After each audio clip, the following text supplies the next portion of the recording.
report the cases of suicide in our nation. However, as I grew up, by around 2018-19, the lexicon evolved from committed suicide to died by suicide. Because after the Mental Health Care Act was passed in 2017, the legislature, the public realized that the person who is dying by suicide is not a culprit, akin a murderer, but actually a victim of something called as structural victimization. This strand of thought came to my mind when I was reading an article by The Hindu. In the context of recent suicide cases by students, the Supreme Court has passed a verdict that mental health care should now be acknowledged akin right to life in Article 21. In my opinion, and as per even the article writers, this is a bold move because a sane mind ensures a sane body.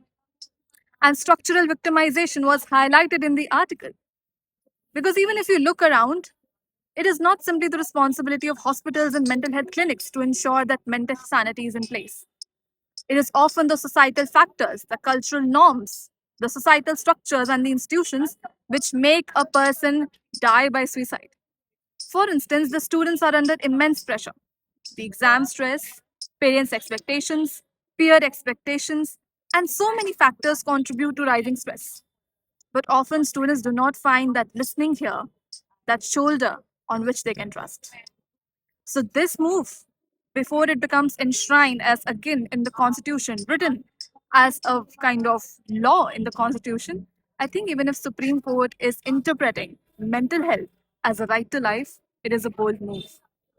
However, there is only one caveat which even I align with the article writers, which said that simply by writing a line in the constitution book or announcing in the legislature that mental health care is a responsibility of the institutions at large, I don't think it can move the mountains.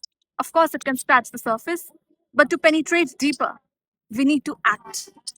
Because it has been, I think, around it's 2025, and the Mental Health Care Act came into actual written down in 2017.